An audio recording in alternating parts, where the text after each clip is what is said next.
வணக்கம், நான் உங்கள் chef Muralidharan. Welcome to chef Madras Murali kitchen. இன்றைக்கி நம்ம பார்க்க போகிற டிஷ் என்ன அப்படின்னா பால் பாசுந்தி. இப்போது நம்ம பார்க்க போகிறது பால் பாசுந்தி அப்படிங்கிறத சொல்லிட்டேன். இந்த பால் பாசுந்திக்கு நான் என்ன பண்ணியிருக்கேன் அப்படின்னா, நல்லா கொஞ்சம் க்ரீம் உள்ள மில்க் மாதிரி 1.5 லிட்டர் பால் நான் எடுத்திருக்கேன். 1 லிட்டர் பால்லையும் பண்ணலாம், 1/2 லிட்டர் பால்லையும் பண்ணலாம். பட் நாங்கள் எங்கள் ஃபேமிலியில் 3 பேர் அப்படிங்கிறதுக்காக நான் என்ன பண்ணியிருக்கேன், 1.5 லிட்டர் பால் நான் எடுத்திருக்கேன். நீங்கள் 1 லிட்டர் பாலில் பண்ணிங்கன்னா கொஞ்சம் கம்மியாக வரும். இப்போ இந்த பாலை பற்ற வச்சுட்டு நீங்கள் தயவு செஞ்சு அடி பிடிக்காமல் பாலை கலரணும்.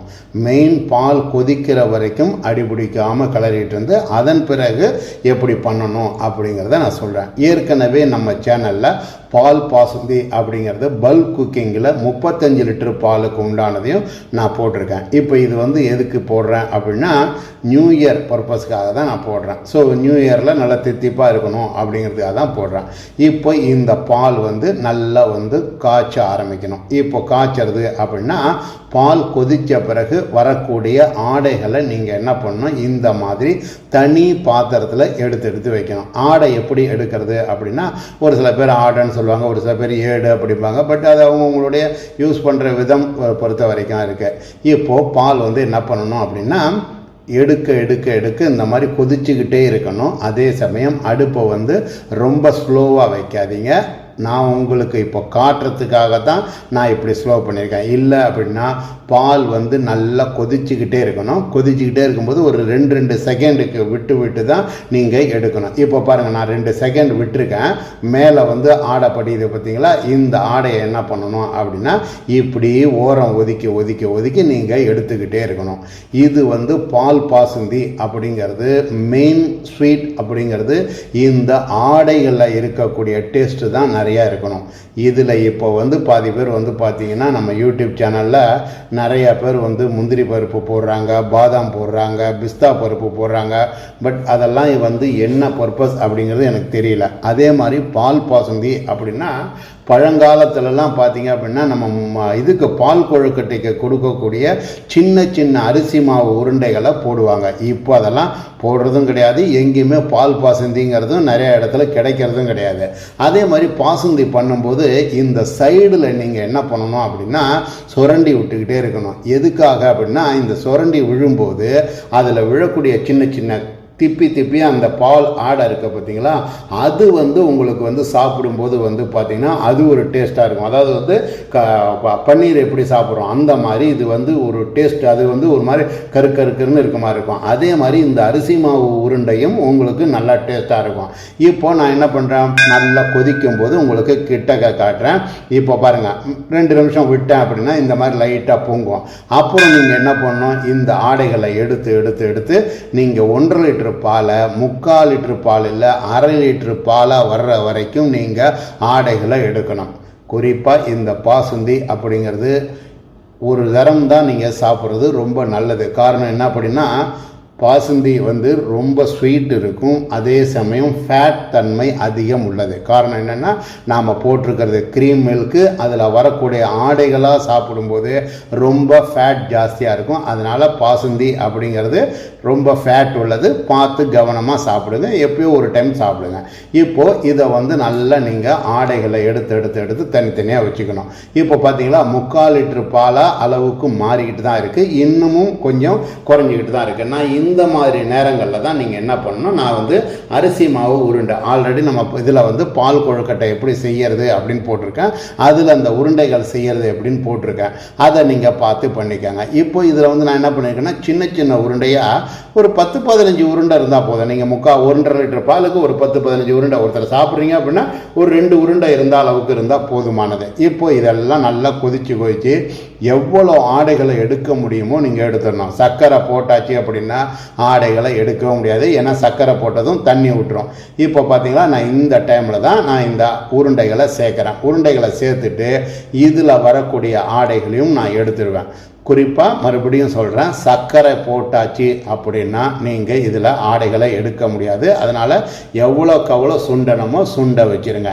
பாலில் தண்ணி ஊற்றியும் காய்ச்சக்கூடாது. ஒரு சில பேர் தெரியாமல் தண்ணியும் ஊற்றிட்டு ரொம்ப நேரம் வரணுங்கிறதுக்காக பண்ணிங்கன்னா அப்படியும் வரந்தாலும் நல்லா இருக்காது. வெறும் திக்கு பாலை தான் காய்ச்சணும். இப்போ இந்த இதெல்லாம் வந்து சைடில் சுரண்டி விட்டுக்கிட்டே இருக்கும்போது பாருங்கள் திப்பி திப்பியாக வருது பார்த்தீங்களா, இதெல்லாம் தான் டேஸ்ட். நமக்கு சர்க்கரை போடுறதுக்கு முன்னாடி இந்த மாதிரி ஃபுல்லாக சுரண்டி விட்டுருங்க. சர்க்கரை போட்டிங்க அப்படின்னா கொஞ்சம் நீர்த்து போகிற மாதிரி ஆகும். அப்பயும் வந்து மறுபடியும் கொதிக்க விடணும்.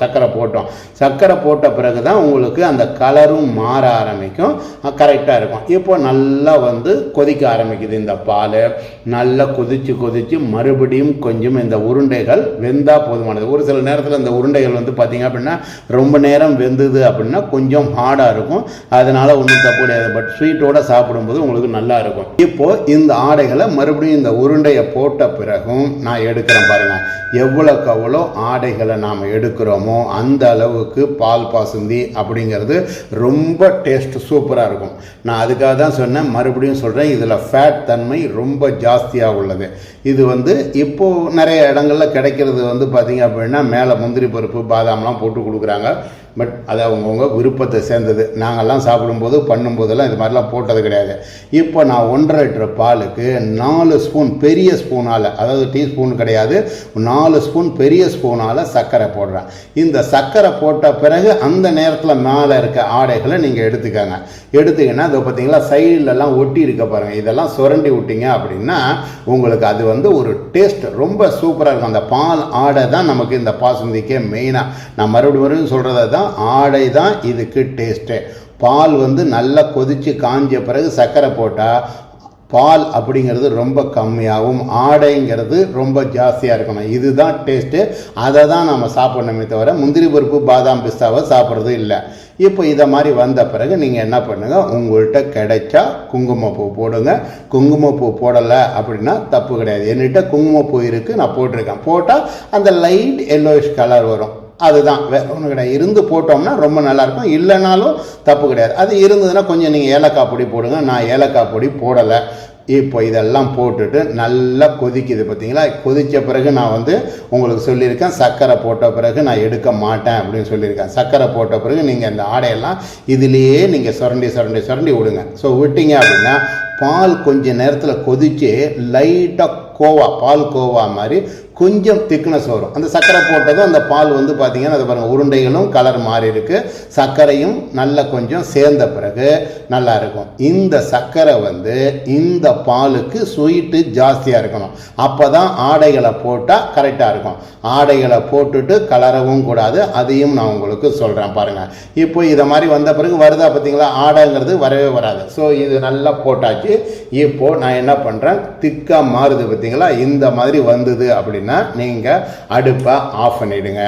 அடுப்பை ஆஃப் பண்ணிவிட்டு நீங்கள் என்ன பண்ணணும் அப்படின்னா கலக்காமல் இந்த மேலே எடுத்து வச்ச ஆடைகளை சேர்க்க ஆரம்பிங்க. இந்த ஆடைகளை சேர்த்துட்டு லைட்டாக ஒரு கலர், அதாவது என்னென்னா சைடில் அதை பார்த்தீங்களா எவ்வளோ திக்காக ஆடை இருக்குது பார்த்தீங்களா. ஆல்ரெடி பால் வந்து திக்காகிடுச்சு சர்க்கரை போட்டு. இப்போ இந்த ஆடைகளை போட்டதும் பார்த்தீங்க அப்படின்னா கொஞ்சம் கூட்டை விட லூஸாக இருக்கிற மாதிரி இருக்கும். இப்போ பாருங்கள் எப்படி இருக்குது பார்த்தீங்களா. நான் இது மாதிரி தான் கலக்கணும். ஸோ பட்டும் படாத மாதிரி கலக்கணும். ஸோ இது மாதிரி கலக்கிட்டீங்க அப்படின்னா பாசுந்திங்கிறது ரொம்ப டாப்பாக இருக்கும். இது போட்ட பிறகும் மேலெல்லாம் சுரண்டி விட்டுருங்க. சுரண்டி விட்டுட்டு எப்படி சர்வ் பண்ணணும் இதை அப்படின்னா இப்போ நான் சொல்கிறேன் பாருங்கள். ஒரு கரண்டி பாலும் இதுவும் திக்காக இருக்குது பாருங்கள். இந்த மாதிரி திக்காக இருக்கும்போது 2 உருண்டைகள் இருக்கணும் இதில். ஸோ உருண்டை மஸ்ட்டு கிடையாது, உங்கள் விருப்பம் தான். இது கொஞ்சம் லைட்டாக அந்த பால் ஊற்றுங்க. பால் ஊற்றின பிறகு ஆடைகளாக எடுத்து நிறையா இதில் போடணும். இதை பார்த்தீங்களா நான் எவ்வளோ ஆடை போடுறேன் பாருங்கள். இந்த ஆடைகள் தான் பாசுந்தி அப்படிங்கிறதுக்கு டேஸ்ட்டு. ஸோ இந்த பாசுந்தியை உங்கள் வீட்டில் நீங்கள் செஞ்சு பாருங்கள். ரொம்ப ரொம்ப டாப்பாக இருக்கும். இது வந்து ரொம்ப ஜாஸ்தி அடிக்கடி சாப்பிடாதீங்க. சாப்பிட்டீங்க அப்படின்னா ஒரு சில வியாதிகள் வர்றதுக்கு உரியது தான் இது. ஏன்னா பால் வந்து ரொம்ப ஃபேட் தன்மை உள்ளது. ஆடைகளை எடுத்து சாப்பிட்றது ரொம்ப ஃபேட் தன்மையாக இருக்கும். அதனால் பாசுந்தியை செஞ்சு பாருங்கள், ரொம்ப டேஸ்ட்டாக இருக்கும். மெட்ராஸ் முரளி கிச்சனில் செஞ்ச இந்த டிஷ்ஷை உங்கள் வீட்டில் செஞ்சு பாருங்கள். செஞ்சு பார்த்து உங்களுடைய ஃபீட்பேக்கை கீழே இருக்க கமெண்ட் பாக்ஸில் பதிவு பண்ணுங்கள். இந்த வீடியோ உங்களுக்கு பிடிச்சிருந்தது அப்படின்னா லைக் பண்ணுங்கள், ஷேர் பண்ணுங்கள், நம்ம சேனலை சப்ஸ்கிரைப் பண்ணுங்கள். இது மாதிரி சூப்பரான வேறு ஒரு டிஷ்ஷில் வேறு எபிசோடில் உங்களை சந்திக்கிறேன். அதுவரை உங்களிடமிருந்து விடைபெறுவது உங்கள் ஷெஃப் முரளிதரன். நன்றி, வணக்கம்.